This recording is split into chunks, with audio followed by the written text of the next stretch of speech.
Okay. Yeah. Alrighty.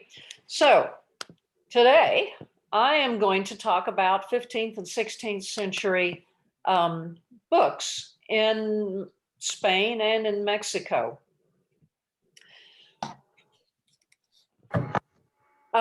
So for those of you who aren't familiar with Mexico, I'm going to be talking primarily about the area here in this, what would you call that? White people's flesh color.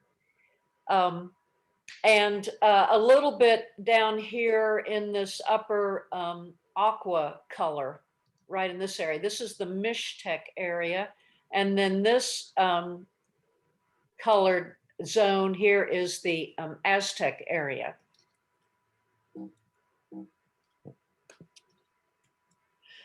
So there were pre-Columbian texts, and these pre-Columbian texts came in screenfold form. Usually they were made either on animal skin or on fig paper. And there have only 6 of them have survived from Central Mexico. Most of them are Mixtec, which was just there in that little green area that I pointed out.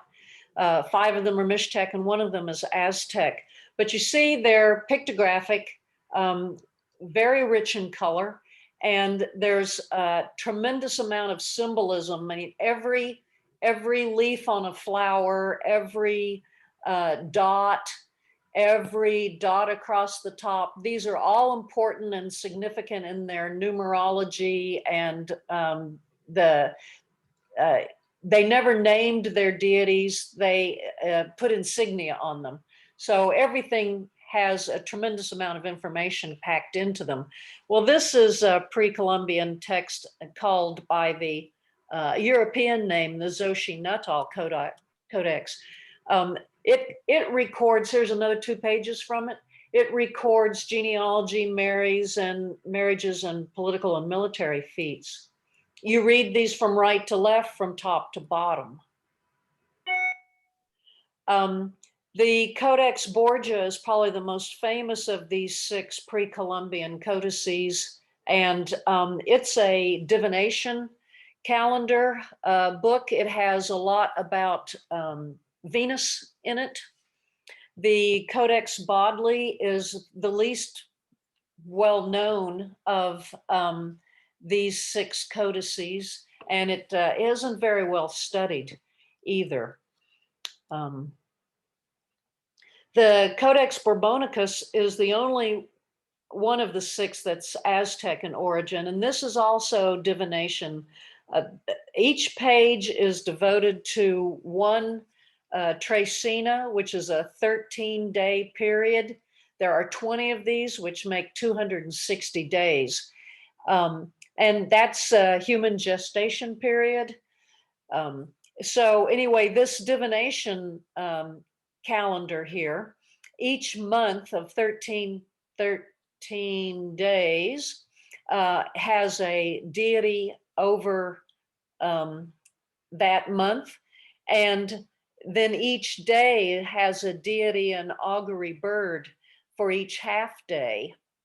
And so anytime you wanted to initiate something, you would consult a calendar specialist who would use this book here, the Borbonicus, to tell you about the auspiciousness of when to start a new event, when to name a baby, when to marry, when to start a long distance trade trip, something like that. You would always consult one of these. And then this, the Codex Selden, this is the only codex that opens this way.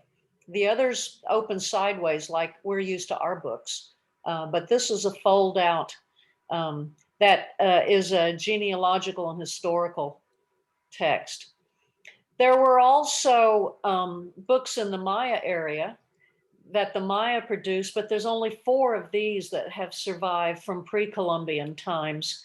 There are these books known as the Chilam Balams. Chilam Balam was a person who was a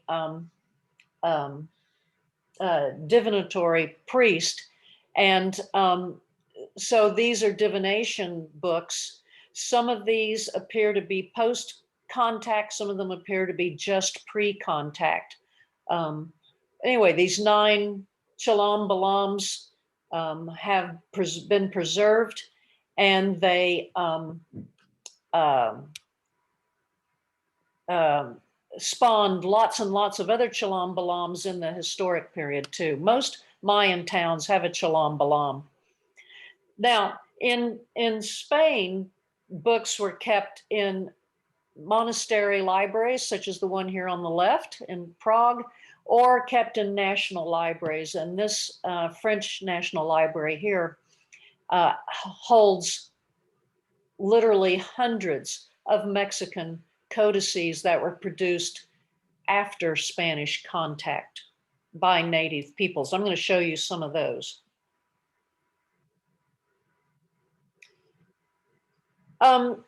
Well, books in Spain, they were handwritten, of course, until the printing press was invented. And the first 13 centuries of Catholicism has these hand-printed, hand-illustrated books. They're curated primarily in monasteries and in universities. The most important of these books, of course, were the Latin Vulgate Bible that could be found in any cathedral, but parish churches typically would have only a single book of the Bible, and that was usually Psalms. Psalms was the most often quoted book, and it was a collection of, if you've read them, of love songs. And in the hands of Catholics, these love songs from Psalms are applied to devotions of Mary, or Marian devotions. Here are the, I'm trying to get rid of some of the stuff. I don't know if it shows up on your screens or not. Here we go. So here, these psalters were these books of Psalms that could be found in parish churches and in the collections of manor lords of manors who would have their own church. They would have the Psalter too for services. These are illustrated, as you can see, and these Psalms are often tied to stages of Mary's life in these Psalters. In addition to the Vulgate Bible and the books of Psalms, another fairly common book in Europe in the 1400s, 1500s were miracle books, and every important shrine maintained a miracle book.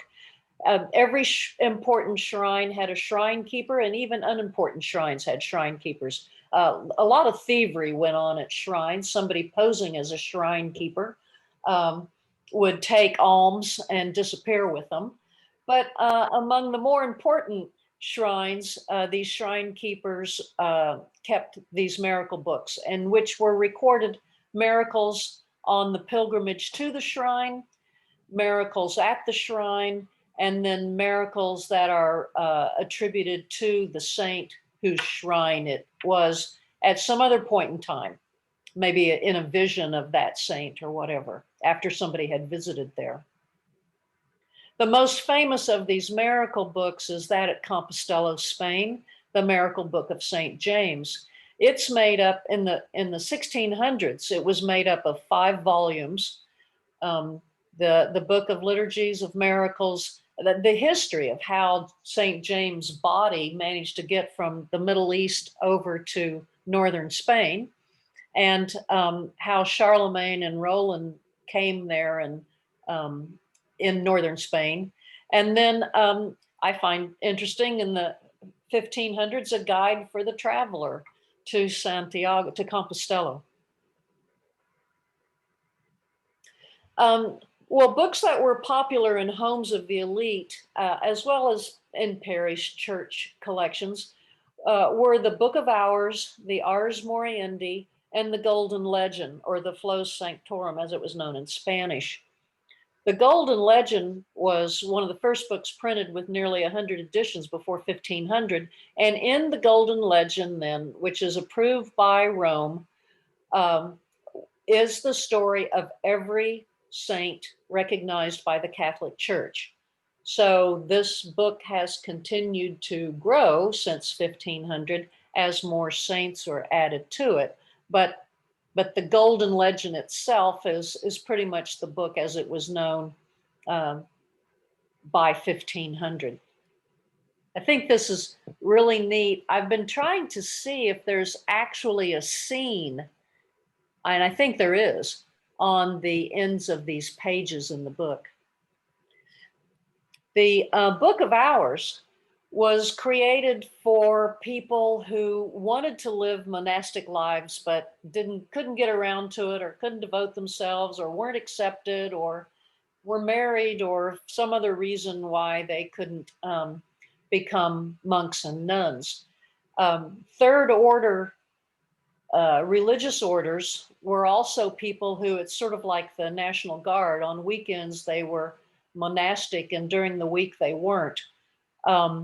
The Book of Hours has kind of the same role. So somebody would get up and pray at these times, at these 8 times during the day, starting at 2 a.m.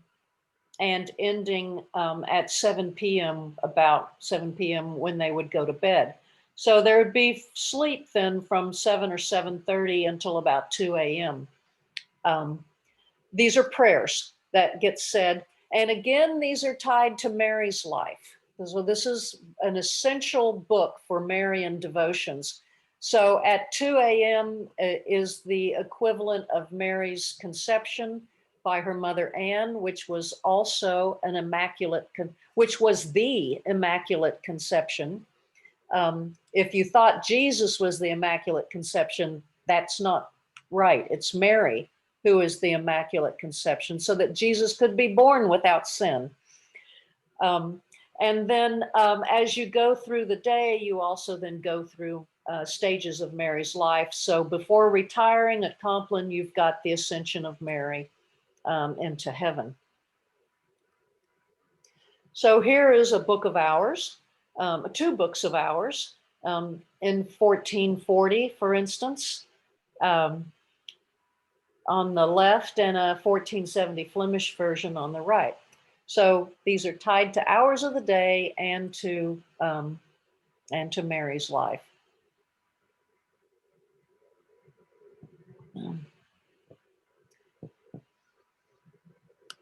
Again, I've got stuff all over my slides. Okay, let me move that away. All right, the term primers reserved for these books of hours that are done in English. And then the typical Book of Hours is an abbreviated form of the breviary, which contain the divine office recited in monasteries. It was prior to the printing press, you would get the money together and go to an illustrator who would make you a book to order.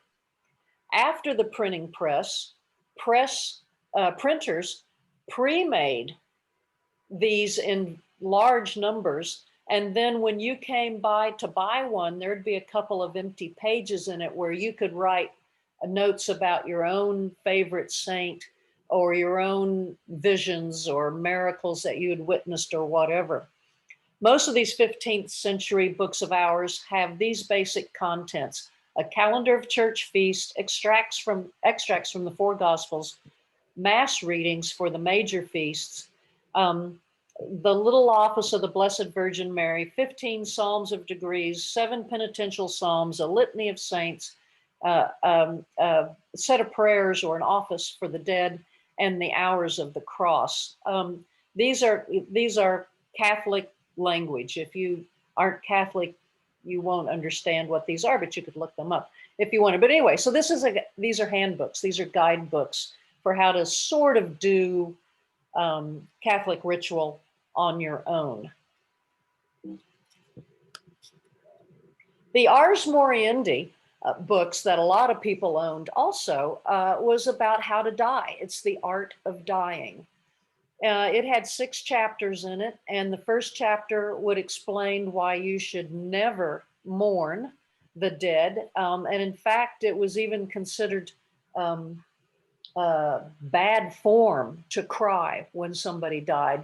The first chapter explained that dying has a good side. The second chapter outlined all the temptations that were going to swarm about the deathbed when you needed as many people there as you could get praying out loud to hold off the demons, the devils. The third chapter lists the 7 questions to ask the dying. The fourth chapter expressed the need to imitate Christ's life. And at this point, somebody may also be dictating a will. Wills were required starting in the 1430s. Anybody who was Catholic, in order to be buried in holy ground, you had to produce a will. And so by the fourth chapter of the Ars Moriendi, somebody's sitting beside your deathbed saying, can't you be any more generous than that? Can't you be any more Christ-like than that? The fifth chapter addresses the friends and families' behavior at the deathbed. And then the sixth chapter would include appropriate prayers to be said for the dying man or woman. So these were also illustrated with the worries of dying.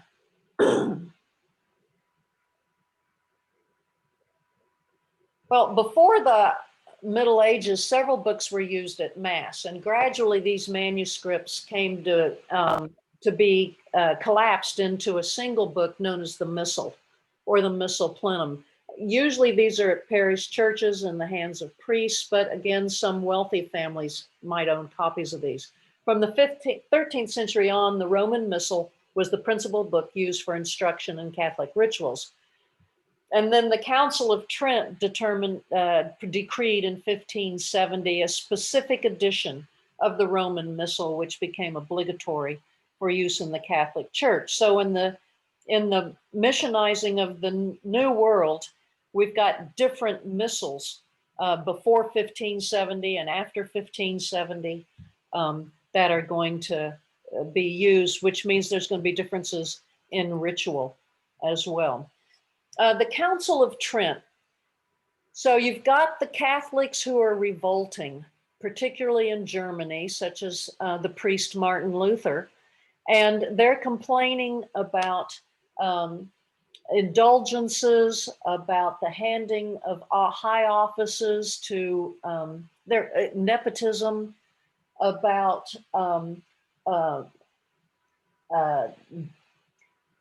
what they consider to be pagan numerical practices of so many masses being said at the death of somebody and so many prayers being said in 9s, said in 12s, masses bought in multiples of 20, that this was all divination and not Catholic, that marriage was never sanctified or was never a, what's the word I'm trying for here? Along with extreme unction and baptism, marriage was not one of those. They're complaining about all these things. Well, the Council of Trent met in Trent from over a 20-year period. And in this 20-year period, they managed to uphold every important doctrinal issue that the protesting Protestant, soon to be Protestants, the protesting reformers were criticizing. So the Council of Trent then is going to be very important for what happens in New Spain. And I'll get to just a couple of ways that it influences mission work in the New World. Also important among books in Europe and among the libraries of rich people would be books on chivalry. Beginning in the 12th century, the Iberian monarchs, and that's now Portugal and Spain, the Iberian monarchs fashioned a crusading ideology that was specific to their close contact between Christians and Muslims on the Iberian Peninsula. And so they intricately interwove, the crusade mentality that knights are fighting God's battles on earth for them. And in fact, confirmation uses the language that we are now in confirming you into the church, making you a warrior for Christ and a warrior for God. So chivalry titles, chivalry books were very important, and notions of chivalry were very important in the godly man. And then the other big thing that's going to happen right before the founding of, or the encountering of the New World by Spaniards, is the opening of Constantinople in 1453. The Eastern world, the Asian world, the Muslim Arabic world had thousands of books, nothing like which had ever been seen in Europe, with information in it that was Europeans were completely ignorant of. And so hundreds of these Muslim and Arabic books were carried into Western Europe that explored the world outside of Christianity. Many of these books made it into libraries of monasteries, particularly converso monasteries. And conversos are Jews living in Spain who are forced to convert to Catholicism. They immediately become Hieronymites. Sometimes it's Jerome or Hieronymi, and they set up their own convents, and they become very highly regarded scholars. Hieronymites were known as scholars. So the Hieronymite monastery in Extremadura, Spain, was a place very important to Columbus and to Charles V, or the Holy Roman Emperor, during the first half of this century, and even to Cortez and the Franciscans, the Spanish Franciscans who were going to missionize, were all very much influenced by the Hieronymites. Well, these were books of geometry and calculus, astronomy, biology. They even touched on human evolution. They developed hospitals, pharmacology, and there were a lot of books on Asian crops and irrigation, aqueducts, things like that. The crops in particular that come from Arabic lands, and the books about how to raise them, rice, sugarcane, bananas, and mulberries, these are all going to be very important crops that are brought to Mexico. The 1001 Nights, the poetry of Rumi, these were all liberated from Constantinople after 1454. Aesop's fables. So these are going to make their way into the libraries of monasteries that are going to send missionaries over to the New World, as well as monasteries and royal libraries and collections by nobility of government men who are going to be sent to the New World and bring their libraries with them. Well, the Spanish established control of Aztec Mexico in 1521. And again, that's this area right in here. And then just a little bit to the north and down under here is where Oaxaca, or Antiquaria, is located. Church and government officials arriving from Spain brought crates of books. The first bishop, Zumarraga, bought a trove of books from Spain, many of which were archived at the Progressive Colegio Nahuatl and the Franciscan Friary at Santiago Tlatelolco. The very first viceroy, Don Antonio de Mendoza, listed some 200 books on the ship's register when he departed from Spain. Susan Schroeder, who studied this time period a lot, says that in all, in this first century, between 1521 and 1599, 782 titles, at least, were brought to New Spain.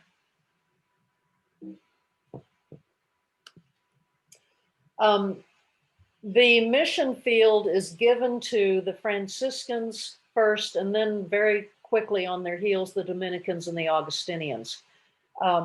The Franciscans are over in Mexico by 1524, the Dominicans by 1526, and the Augustinians in 1534. So the Franciscans are out first. They begin ethnographic accounts in order to know sin when they saw it.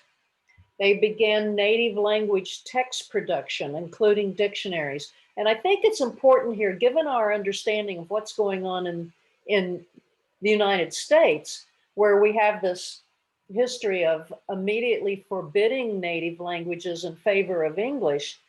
The Franciscans and supported by the Dominicans and the Augustinians believed that the native peoples in the New World were the closest to God's original creation as anybody else in the world.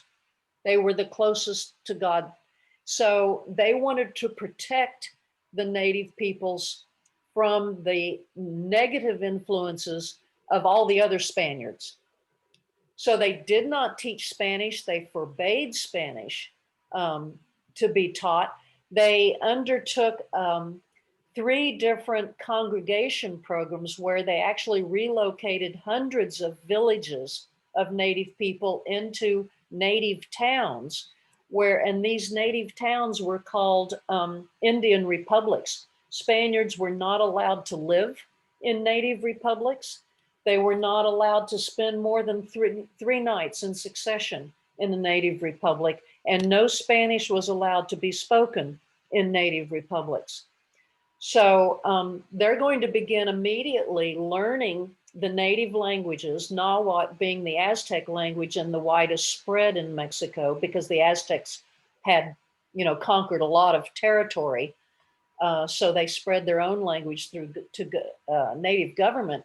So the missionaries begin learning Nahuatl. They take Aztec men and women back to Spain and set them up in the monasteries in Spain so that the guys who are going to sign up to be missionaries can learn Nahuatl before they ever cross the ocean. They began immediately in 1524 mandating child education. They required that all native children come to the monasteries, and elite boys were put into boarding school settings at monasteries where they had to stay for 6 years. And then commoner children would just come in as day school. So they had to, they quickly worked to relocate the natives and to bring the monasteries and the native population into the same 100 acres, so that they could pull this off. To elite boys, they taught classical languages, painting, music, and accounting, so that they could go back out into the native communities and conduct the Spanish business. So just to show you quickly some monasteries. This one is in Oaxaca. It's Dominican, as you can tell from the symbol on the cloister patio. This is another Dominican monastery. And this open chapel here was served as the school, the day school. And then this housing area over here would be part of the boarding school for elite boys. This elite commoner separation, the Aztecs and the other native groups had mandatory education before the Europeans ever showed up, and they too had separate schools for elite children and for commoner children. So the Spanish just decided to continue that kind of education.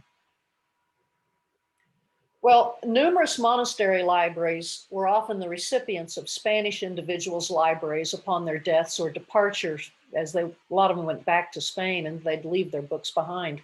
As a consequence, monastery libraries contain not only religious material, but secular books as well, such as books on classical history, fables, and chivalry, military arts. Even Aesop's fables were translated into Nahuatl.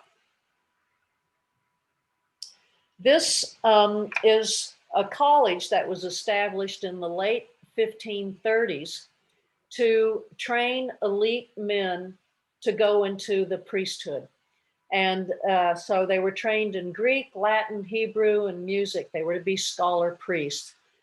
Now, these same men participated in much of the ethnographic work, conducting interviews with native peoples and doing the illustrating of the ethnographic codices that are going to be produced from 1530 to 1590.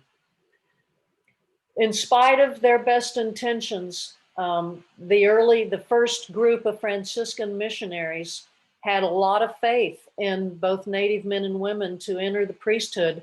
By the 1570s, the secular priests in Mexico were overruling the orders and declaring that native peoples were incapable intellectually and unfit morally to serve as priests. So for the entire 300 years of Spanish rule, native men were not allowed to enter the priesthood. One of these first men to come over in 1524 was Andres de Olmos, and amazingly, he conquered every native language he came into contact with.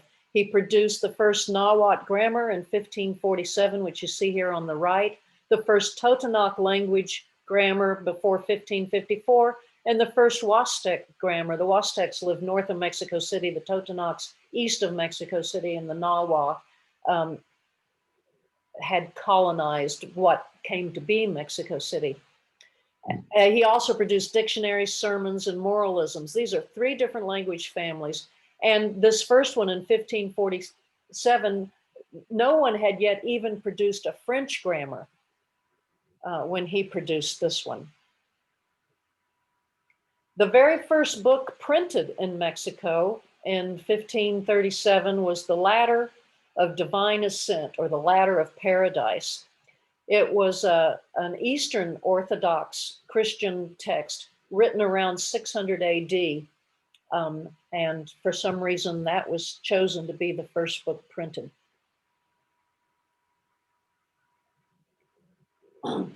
This Ladder of Divine Ascent had 29 chapters in it. And like I just said, it was written in AD 600. So it had renunciation of the world and obedience to a spiritual father, penitence and affliction as paths to true joy, defeat of vices and the acquisition of virtue, how to do that, avoidance of the traps of asceticism, and how to acquire peace of the soul, of prayer, and of apathy. These are other very important Spanish documents that were important in New Spain. The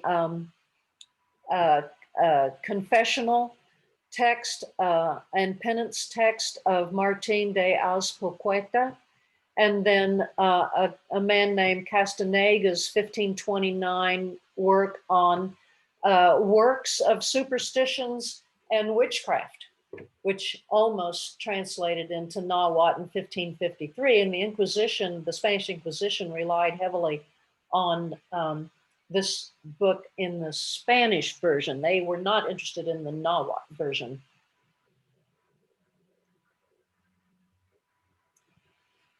Well, the chivalry books came over in large number as well. And the entradas in the New World gave the Spanish Christian warrior a new purpose. You know, the Crusades were over pretty much by 1570. And in 1492, the Muslims had been conquered in Spain. So really a lot of the warrior for Christ role was pretty much over by 1493. But spreading the word in the New World revived any flagging chivalry that was going on, and it lasted until about 1590. Don Quixote, Cervantes wrote about Don Quixote in 1605, and the way he treats Don Quixote clearly shows that the ideal of a chivalrous Christian knight was pretty much done with in Spain, since much of what the Crusaders had wanted for the Reconquista of Iberia had been accomplished. The other thing that is going to end it by 1590 in the New World is that there's hardly a native left. We've gone from 22 million natives around Mexico City area to 1.3 million. This is going to, the tremendous death toll is going to mean the Franciscans and the Dominicans and the Augustinians kind of lose interest. The Jesuits are going to move into Mexico, but they're entirely focused on the Spaniard. not the native. And there's no more fighting for texts in native languages because there's no more natives. There are no more congregation programs because there are no more natives. And a lot of Christianity, a lot of Catholicism in Mexico is going to pull back from the frontier and coalesce around the large Spanish founded cities in Mexico by 1605. Well, before then, the missionaries are busy producing a lot of the requisite religious knowledge in native language texts. And not only are they in a native language text, that's going to cause different missionaries to war with each other about right terminology and right allusions, and how do you get this concept across? But the different orders have different ideas about what should be in these texts. For instance, the confirmation manuals. We find that one manual covered the fall of Adam, none of the others did. One manual had 40 sermons in it, the others didn't have more than 2 or 3 sermons. And one manual hardly even mentioned confirmation, even though it was a confirmation manual. Even the missals differed. And just for instance, in the rite of baptism, the Augustinians and the Dominicans insisted that baptism had to be with salt and chrism or oil, whereas the Franciscan says, nah, we can get by without that. The Dominicans and the Augustinians said that each individual had to be baptized, but the Franciscans and the Dominicans were baptizing 5,000 to 10,000 people every weekend. They had to marry a lot of them before they could baptize them. So they would marry 10,000, 5,000 couples on Saturday and baptize 10,000 people on Sunday. So they said, no, we can have the elite leaders, maybe 4 people stand up here, and we'll put holy water on them and salt and oil on them and give them new names. And it'll just expand to the other 9,996 people who are standing behind them. The Dominicans and the Augustinians insisted that everybody, all adults who were cohabiting, had to be married. The Franciscans are saying there's not time to sort this out, particularly when the plagues started, when the epidemics started. They wanted people to be baptized before they died. And so they were baptizing tens of thousands of people a week as they lay dying. I said that they were interested in writing ethnographies, collecting anthropological information about Aztecs and Nahuatls and Totonacs and Mixtecs and Maya. So very much from a negative perspective, not to help preserve it, but to be able to recognize sin when they saw it. Diego Duran, a Dominican priest, wrote 3 ethnographies. The first one was the Book of the Gods, and finished in 1576. The second one was the Ancient Calendar in 1579, and his biggest work, The History of the Indies of New Spain, in 1581. Even during his lifetime, government officials as well as other missionaries complained that his book would help the heathen maintain their culture. The most famous of the ethnographies was that by Bernardino de Sahagún, a Franciscan. He's called the author. I think that's an improper use of the word, because the men at that Tlatelolco college who he was training to be priests are the ones who did the interviewing in 2 towns among elders and noble families. And they did all of the illustrations. I think he's more than a compiler of this information that resulted in 12 volumes. But I think maybe editor might be the best term for him. This is a page from Duran's book. These same men at the Tlatelolco School for Priests did the illustrations for this. And here we have the founding of Tenochtitlan, or what we know today as Mexico City, the Aztec capital city. And this is the cover for volume 6 of the Florentine Codex. There were 2,400 pages based on interviews. There were 2,000 drawings, all done by native men, Nahuatl men, who by birthright were painters and illustrators of codices. They're among the ones being trained at the school for priests. And then what Sahagún and Duran and 3 or 4 other men who are missionaries who are living in this college bring to it is Spanish narrative. It started in 1545 and it ended in 1590. It was censored somewhere around the 1580s, but Sahagún continued to work on it under the protection of his brothers. And then when he died, it was censored. It did not come back to the light until 1893. It was finally translated into English, a 50-year-long exercise by 2 epigraphers that they finished in 1970. So on the right, on the page here, you see Nahuatl language. So this is, I mean, the missionaries not only learned Nahuatl, they created an alphabet for Nahuatl.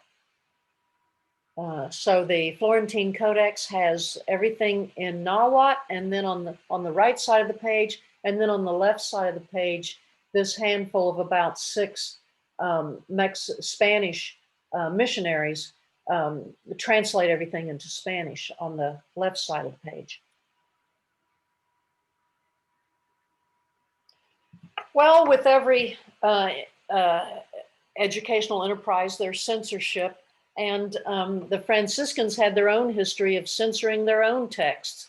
In 1266, the Franciscans began rewriting Christian and Franciscan history, and it involved the destruction of older texts on or by Francis of Assisi. The Aztecs had their own history of book destruction. They destroyed the codices of rival cities and their own historical documents in about 1450s. In order to produce a new history of Aztec dominion. Well, the Spanish are going to have various juntas, the Inquisition and the Council of the Indies, all involving themselves in censorship and approval of the religious texts that are used in the New World. And they advocated for the printing press to force conformity, but that didn't work so well. So we have this history then of censorship in New Spain. In 1528, Spanish officials began destroying or censoring Cortez's papers, along with many of the conquistadors that accompanied him and wrote. The problem here was that Cortez was too powerful. He became governor of New Spain in 1521, and the Spanish crown was afraid that he would actually break away and form his own kingdom. And so they began censoring everything that he and his conquistadors wrote between about 1519 to 1524. In 1539, this first bishop, Zamarriga, he conducts a book burning of Nahuatl codices in the plaza in Mexico City. The same year, he brings the printing press to Mexico. In 1559, the Index of Prohibited Books first appears in Spain. In 1562, a Dominican priest in the Yucatan among the Maya oversaw the burning of 27 Mayan texts.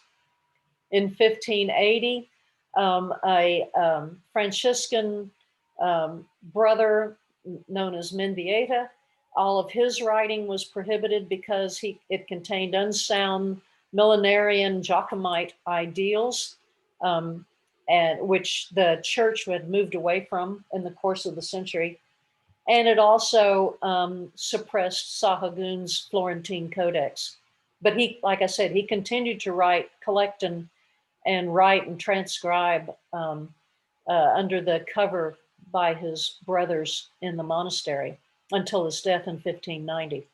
In 1583, the Index of Prohibited Books for the very first time is going to list a number of titles that had been written in New Spain, many with mendicant or missionary authors. In 1559, the Inquisition banned once and for all any translation of the Bible into any vernacular language, saying that the laity could not be trusted to interpret the scriptures correctly. Many Franciscan missionaries defied the prohibition of vernacular scriptural translations, and they kept copies of them in their monasteries. They refused to hand them over to inquisitional authorities. In the 1570s, the missionaries were once again commanded to teach Spanish to the natives and to conduct all services in Latin only and remove all texts from the hands of laity. They were to censor all native music and dance as well. Again, the missionaries refused to remove native language religious books, but in many parishes, natives were now cut off from this new religion. They didn't understand what was being said in Latin. They weren't educated in Latin. They were not allowed to do any reading for themselves, and they weren't even allowed to participate musically or physically in the ceremonies. Never mind. Here's 1559. The Inquisition bans all translation of the Bible. 1567, we have this Dominican priest producing a Mixtec language Bible. I have my doubts that this is a Bible. It's not thick enough. So I'm thinking it might be a book of Psalms. But nevertheless, he's producing after they've been ordered not to do anything in vernacular. One way around that, and not just to get around that prohibition by the Inquisition, but also to deal with illiterate natives, it was to continue to use the pictographic technique that natives were used to. And so here you have a confession manual as part of the Catechism text showing here's a hell mouth. So this is, this sequence of things leads up to a sin, and you'll go to hell for it. Here you have Jesus dying for your sins. So they continue to use these pictographic ways to point and teach. Here's another catechism talking about the story of Jesus's life and death, and what it means for the sinner.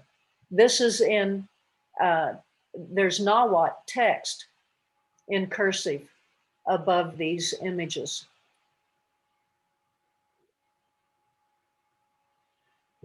Well, that's what the missionaries were up to. The schooling, the education of Nahuatl youths meant that they could go home back to their communities and produce their own either written Nahuatl text or their own pictographic texts. And they very quickly needed to do so to establish land claims and taxation histories, tribute histories, and to try to keep track of their own spiritual histories as well. So hundreds of towns, leading families produced codices and also known as lienzos when linen was the medium for the pictographic work. So for instance, this is a lienzo. It's on linen. You see Catholic churches in here, but you see pre-Columbian technique of demonstrating roads and paths and travel both through time and through space. This is a typical way of indicating a leader here by putting them in a box in a house. Different events are then recorded in written Nahuatl. And here is the town of Quantinchan was being ordered to pay tribute to a nearby native republic, Indian Republic, and Quan Tin Chon has to go to court in 1574 to, in this case, successfully argue that no, they were given this land long ago. They followed this path. They did these deeds, and eventually they were awarded this land that is today known as Quan Tin Chon. So they have every right to collect their own tribute, and they are not a tributary to any other town. So these, between Indian republics and between Spanish and Indian republics, there were these legal battles that were fought in courts using this codex style. All right, well, we get to the end of the 16th century. What are the kinds of textual material that's around today for anthropologists to look at, or epigraphers, or art historians, or anybody else? Wills were required of all natives considered to be Catholic. So the really distant native populations who hadn't been evangelized yet didn't have to produce wills, of course, whereas those who had been evangelized were required to produce wills, as were all Spaniards, because they were automatically Catholic. The Spanish government set up town council meetings in all native towns, and every town council had to produce minutes. In the 1500s, they had to produce minutes of their meetings. The Inquisition kept records starting in the 1530s, and then all the trials that were held in major head towns, head cities in New Spain and then throughout the New World, all of those had to be recorded too. And then most amazingly, Philip II, who the Philippines are named after, in 1577 decided he needed to know more about the Spanish realm. So he sent questionnaires to all towns in all Spanish lands. And over the next 10 years, these questionnaires get filled out and sent back. But there's a tremendous amount of topographic, agricultural, tributary, genealogical, and spiritual Catholic records that are encapsulated in these. There were 26 questions that were sent to every Spanish town. Over the course of this century, then, there were 200 books printed in Mexico City, 200 new titles printed during this century, a quarter of which were generated by Franciscan friars. The codices were never printed. And just in the last 20 years, a lot of these have ended up being master's theses and PhD theses for Mexican anthropology students. So they're just now seeing the light of day and being restored in some cases. So I'll just show you, in the last 15 years, people have begun to mine the questionnaires of Philip II and produce books from different towns and different states in modern Mexico about what was going on in the 16th century, in this case in Mexico. But they've done these, there are people, authors looking at these questionnaires from the Philippines, from all the South American countries, all the Central American countries, and then individual towns in Spain itself. The books are coming to light with all this information. So that is where I will stop. And if anybody has a question, I'll try to answer it.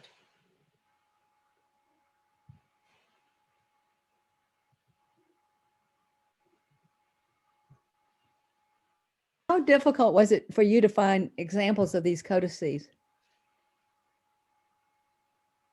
It's not difficult. But if you want to find a small town, 16th century, 17th century codex, that's very hard to find. But to find, there are only 6 preColumbian central Mexico, and there are only 4 Mayan. So those 10 are very well published, and new studies coming out on interpretations of them and deciphering of them, annually. The 16th century codices, I've got a small collection here at home of these. They're coming out in magazine form. There's recently been a publication by the National Museum of France with different volumes on different numbers of these codices from the 1600s that they possess. Finding interpretations for them is requires a lot of reading, either in Spanish or in Portuguese. Or What about those questionnaires? Where would you have to go to each city? Are they deposited there, or are they deposited in some central location? they're in Madrid, so they got sent back to Philip II's court, and there was a whole bunch of scribes who dealt with receiving those. There's a lot of illustration, a lot of hand-drawn illustration, a lot of written information. Many of those people who received the questionnaires would then interview elders in their communities and write down the information from the elders in an effort to push back, the record from 1577. Maybe they could push the record back to 1520 when the Spanish first showed up. But you'd have to go to Spain to get those. Okay. The ones in Mexico that have been published in Spanish. There's none of that's in English.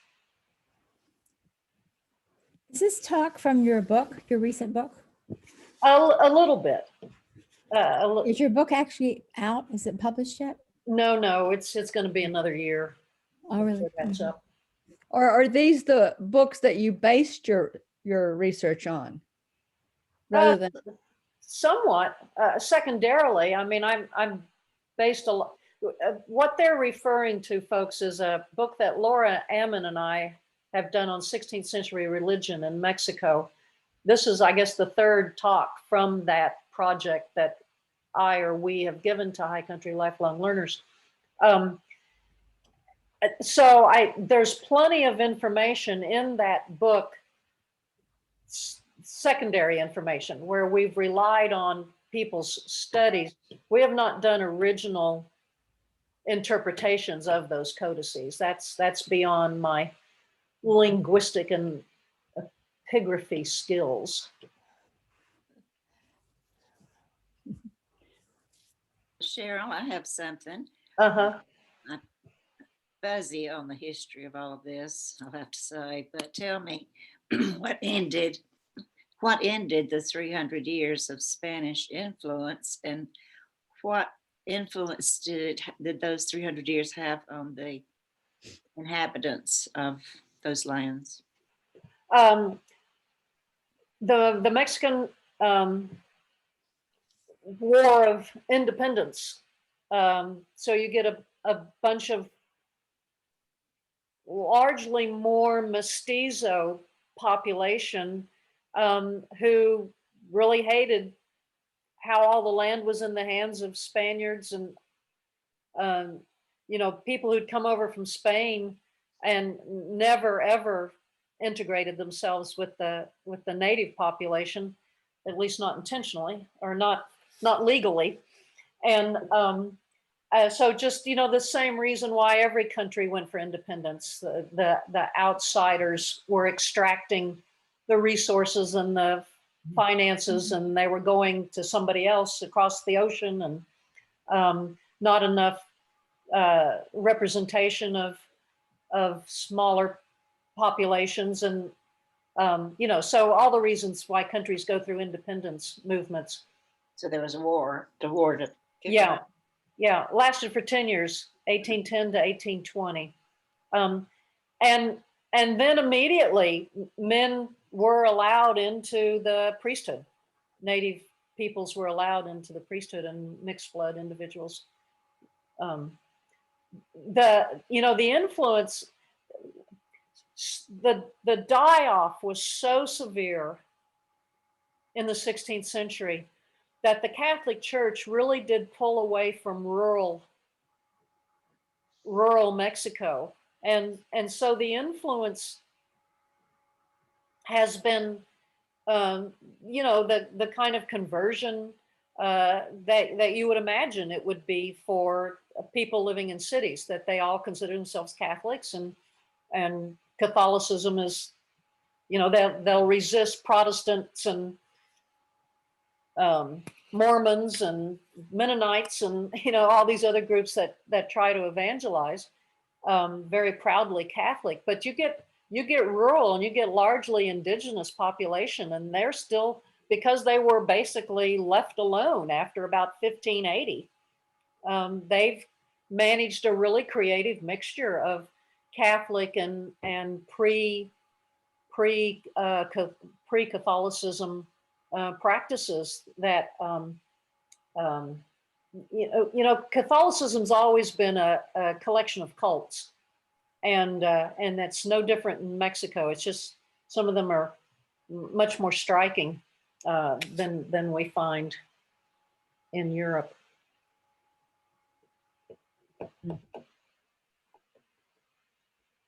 Thank you. Yeah. And the die-off was mostly from communicable diseases. Yeah, most of those have been sourced now, and everything from salmonella to measles to cholera to smallpox to flu. That Europeans brought. Yeah. Yeah. And the thing is, these are so virulent, and just like we know with COVID, they're so contagious that native communities are dying in 90 to 100% deaths, and no Spaniards been anywhere near. They haven't even discovered that part of Mexico yet. The very first epidemic was in 1520. I thought you were still in your meeting. I am, it's good that, I was looking downstairs, and I'm afraid of making no. The very first epidemic was in 1520. Well, the Spanish hadn't even made it to Mexico City until 1521. So these diseases go through trade routes, and they go native to native to native to native. You don't need a European present once it's been introduced. And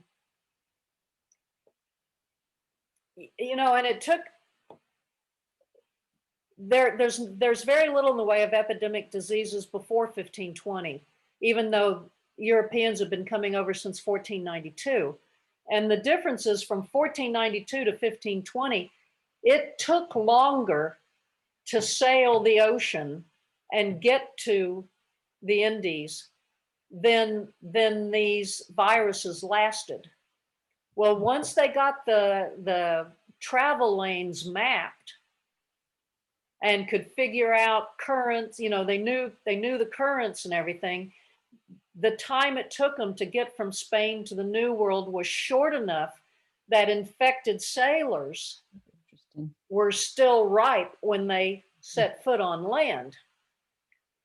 So it took about 20, almost 30 years of contact before these epidemics begin. But once they can get over here quickly, then they can just start bringing everything. And how quickly could they come once they knew those routes? 20 days? Well, generally, yeah. I don't know, Marilyn. I'd have to look that up. But whatever the incubation period was the route over was a little bit shorter than that. Like the American Indians being decimated as well. Well, and again, you get the Basques and the French who are coming over to Newfoundland and Halifax in that area to fish. They're out to sea. So whatever diseases they're bringing with them runs their course on board. They're fishing for 3, 4, 5 months. And they come over to Newfoundland and Halifax, that area, take on fresh water, try to get some meat, some fresh meat.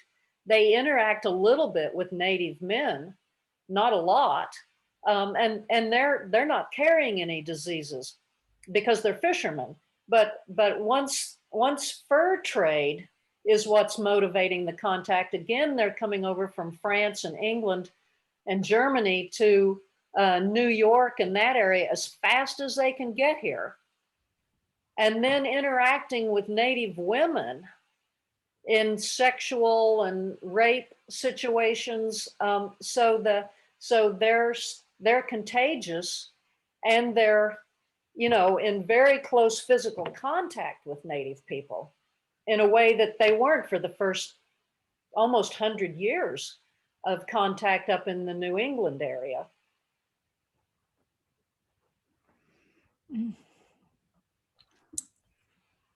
Well, I greatly enjoyed your talk, Cheryl. I thought it was wonderful. I love hearing about the history of books. Oh, good, good. There's certainly a lot I don't know, and a lot more examples I could have put up, but. Well, the pictures are so interesting, the drawings and illustrations. I love those. Beautiful. I have a quick question before you stop that goes all the way back to the beginning of your presentation. How many of those codices do you think there were? Just a handful of them left. How many were there before they were, and what happened to them? Mexico was city-states, and there were dozens and dozens of city-states during and before the Aztec fluorescence. The Aztecs went around conquering city-states and amalgamating them into an empire. Every city-state would have had its own set of historical documents, its own patron deity divination books. So their own religious texts and their own historical texts, genealogical texts. And that's what we know that they collected in the 1450s. The Aztecs defeated all the city-states on the southern lake shore. They're an island in these 5 lakes. And they go down and they defeat all the city-states on the southern shore. They destroy all of those documents. And then destroy their own pre-1450 historical documents to rewrite the glorious Aztec destiny. So how many were there between 1450 and 1524 when the Spanish started to destroy them? Probably fewer than there had been. But there were a number, there were at least 4 Aztec city-states, 5 Aztec city-states that would have had all of their own documents. And then there are non-Aztec city-states that would have had all their own documents too. So I'd say probably 400, 500, 600. And it's not just surviving book burnings. It's surviving storage. It's surviving rot. It's surviving forgottenness. There's a town that Marilyn and I have visited a couple of times. I was thinking about that. That they just discovered their own town's codex in the attic of the town hall that was built in the 1600s. Wow. So I'm sure there's Go ahead. plenty to be discovered. They went up to that attic. You were going to go ahead, Marilyn. Tell them. I was just going to say, we saw the pile and it was just flaky and dusty. I mean, he was attempting to bring some Marilyn, of this. these were letters. He had gone up there to retrieve letters about the Mexican the War of Independence. Right. He showed us some of the information, but I just couldn't. They were just dust, piles of dust. Yeah, in envelopes, in strings. He was trying to make sense of it, but yeah. And in retrieving those letters that somebody knew were up there in the attic is when they encountered this lienzo of their town as well. And there was one report recently one of these documents that I've showed you today, but I don't remember which one. Somebody suspected it was an overpainting of yet an older codex, and the report came out last year. They'd done some, XRF work on it and some infrared photography, and indeed it is an original. It's a preColumbian codex painted on top of yet an older preColumbian codex. Wow. So pulling that all apart is going to be real fascinating in the next 20 years. There'll be somebody's dissertation. Unfortunately, a lot of these codices from the 16th century are owned by foreign governments. They're not owned by Mexico. And I mean, it could be more fortunate than unfortunate. I mean, it might be that the French National Library is more open to a US researcher than the Mexican archives would be open to a US researcher. That could well be, but as far as Mexican students who are boundless, countless number of Mexican students who could work on these things, they're holed up in the Vatican Library, which is very difficult to get into, or the Laurentian Library in Florence, which is very difficult to get into, or the French National Library. They're all around. And Madrid they're still discovering stuff that the Council of the Indies accumulated starting in the 1500s. Thanks. Yeah.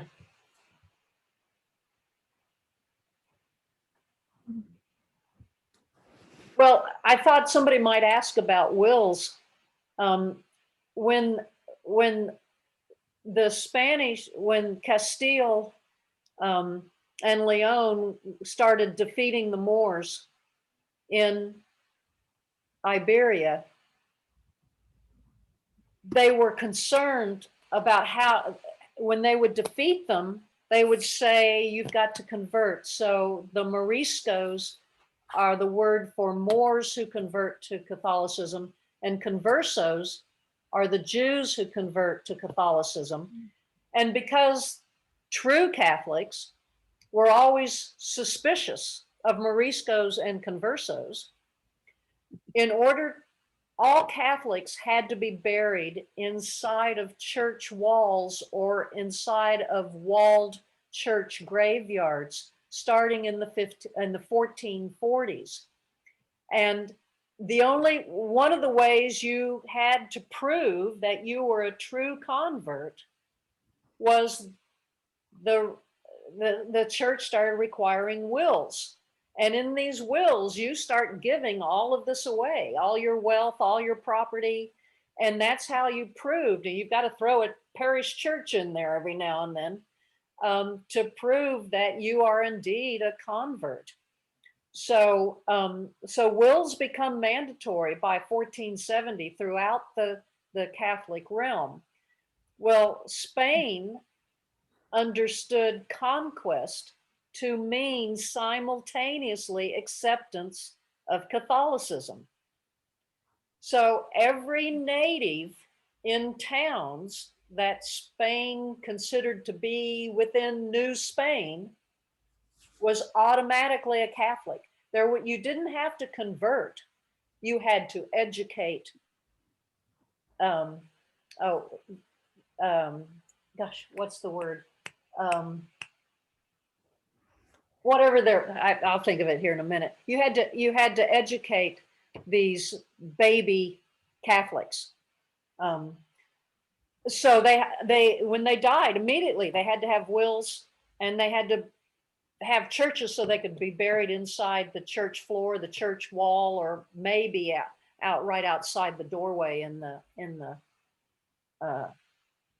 the atrium area. So that's a tremendous amount of information about what they have and what they're giving away. Mhm. And who has the wills? Where are they kept? Where are they found? They're largely found in diocesan libraries in Mexico, archives. Or maybe they're in some of the bigger churches in their archives. I'm not sure. Partly that was so they would give some of the money to some of the wealth to the Catholic Church and not just say my son gets it all or that kind of. Right. You know, it's important to understand that it's mendicant orders that missionize the New World. The mendicant orders are supported by the crown.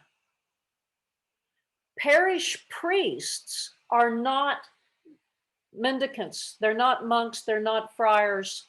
They're not brothers. Parish priests don't have to have an education. The guys that join monasteries have college educations and even beyond.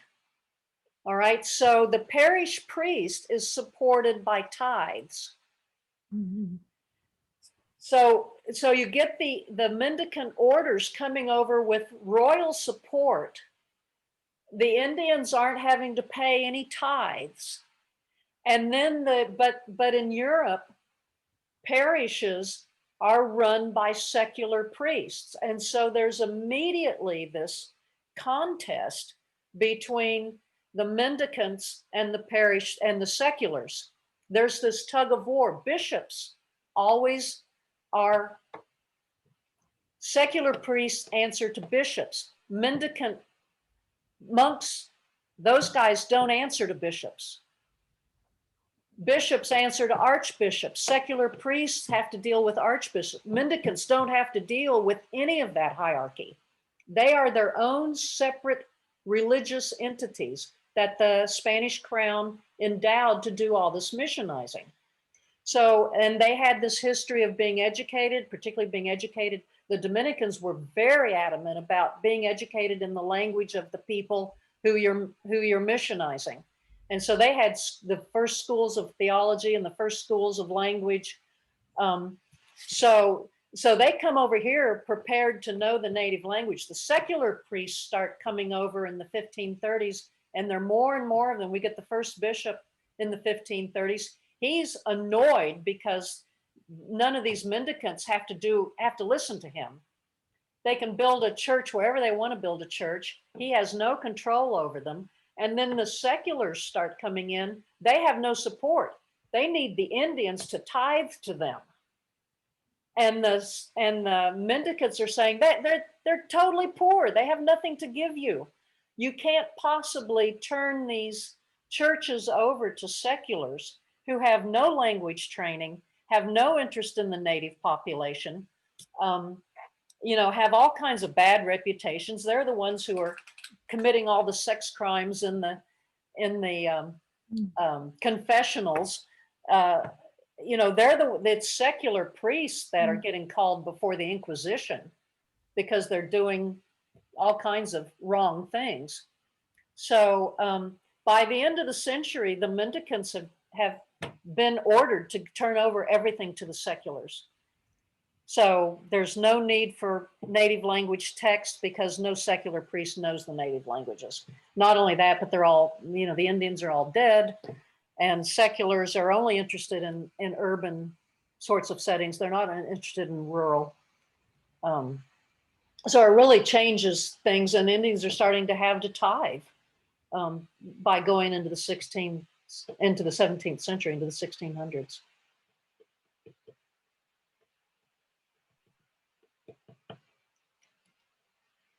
So I guess one thing I was surprised at in this research was how protective the mendicants, the Augustinians, Franciscans, and Dominicans were, how protective they were of the native people. Cheryl, Yeah. is there any evidence that any of these outlying villages now have started writing their own stories again in their native language? I don't know. There's that site or project called 68 Pueblos, I think it is, or maybe it's 68 languages, in which they're trying to save some of the languages.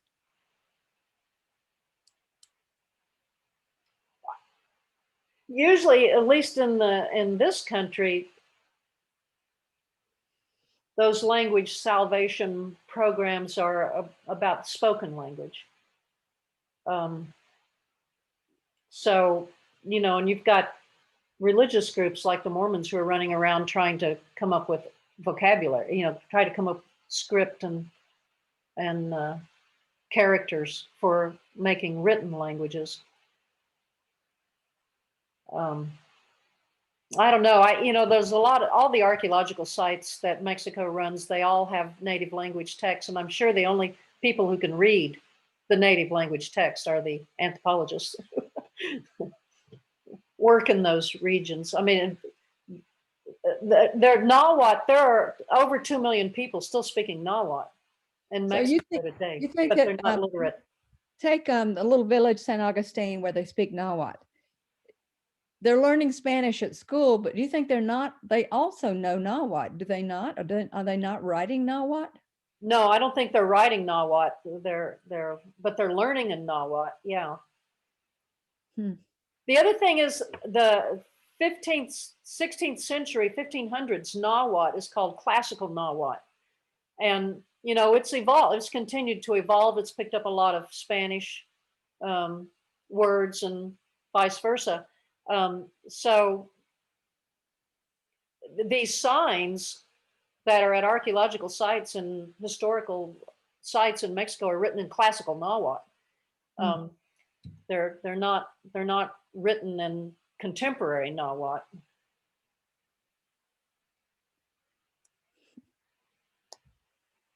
Anyway, well, we should get off unless somebody else has an interesting question. All righty, I'll put this recording on YouTube in a little while. I had a question. Oh, yeah. I'm sorry, I have an echo. Won't come through very well. But you have so much knowledge and you present such a good story. I can't wait for your book. It's going to be very good, I'm sure. Yeah, waiting. Yeah, it's Cambridge University Press. There's no telling when it's going to see the light of day since they seem to be down to a skeleton crew of staff at the press. But anyway. Eventually it'll come out. All right. Well, maybe Thank I'll you, see some of Cheryl. you on Wednesday. Bye. Thank you, Cheryl. That was very very good. much. Thank you, Cheryl. Thank you so Very much. much. Thanks. Bye.